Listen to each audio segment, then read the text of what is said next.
UFC of the middleweight division was weird, and I don't want to be that guy like the former champion when you hold the division up. I want to be active. I want to be fighting. I'm a guy like when I say I really want to fight 4 times in a year, you've seen me do it before. You've seen me do it 5 times with a day extra, but whatever. I still make it a year. But I want to be an active champion. I want to do right by the division like GSP did in welterweight, like Demetrius did at flyweight, like Anderson did at middleweight. I want to make the middleweight division great, man. To be clear, I mean, you would have been fighting Paula Costa if he was available. If he was available, I called him after the last fight, but then, come on, man. I'm going to pop that motherfucker before USADA does, I swear to God. And I want to be the first one to do it. Will you call him out for this fight if you win? He's next in line, but I might not even give him any mind because I've already done that in Melbourne, so it's already, the promo's already there, if you will. But if he tries something stupid, I'll pop him again. What do you think about Deontay Wilder's walkout here?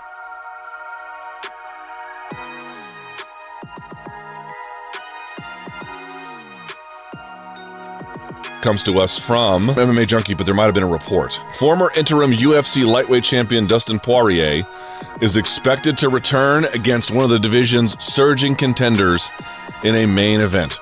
Contracts have not been signed, but a matchup between Dustin Poirier and Dan the Hangman Hooker is in the works to headline the UFC's return to San Diego on May 16th. Cobb, early predictions for this one. Let's go through it. Who's faster? I feel like Hooker's probably faster. I agree. Hooker's faster. Who hits harder? Might be Poirier, but I'm not sure. I think Poirier. Here's what I would say. I think Poirier definitely hits harder. Yeah. Better kickboxing. Total, probably Hooker. Better boxing. I'd go Poirier. Better wrestling. Probably Poirier. Better submissions. I feel like Poirier's submission game is underrated. I'm going to lean Hooker, but Poirier's pretty good.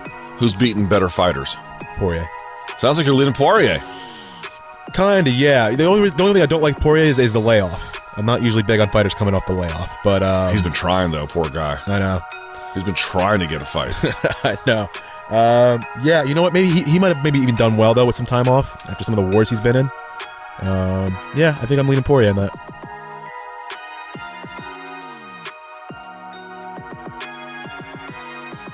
Here's the problem I have, and this is, I think, what Deontay's had a problem in the last couple of years. Nobody around him is honest anymore, in my opinion, okay? Right. Because when you say certain things publicly, you've already said them in your circle. Right. You don't just randomly say stuff publicly that you have not said in your circle. Somebody should stop him. Even in passing. Right. Okay, so starting from the first Fury fight, somebody would have been like, yo, player, you didn't win that fight. We got away with it. You know, just run with it and say, yo, I'm going to make this even better the next time. I got the knockdowns. I feel like... You can say you even feel like, the result wasn't a robbery. But don't go saying, like, people out of their minds to think you lost the first fight when you got outclassed in the first fight. Because that was my issue with the whole thing. He tried to get me fired from Showtime and all this other stuff, yeah. Really? You were trying to have me and Fawad removed and all this other stuff. So I had sort of an issue with that. Because That's ridiculous. I don't have an issue with you being competitive and you not liking the criticism. I don't have an issue with that because I feel like you are not supposed to accept that easily. Right. But when it's constructive, right, you have to also be able to, when you calm down, because in the moment, of course, you're not calm. When you calm down, you have to be able to understand the difference between constructive criticism and hating criticism. Please subscribe to UFC Daily and we'll be back with an update video tomorrow.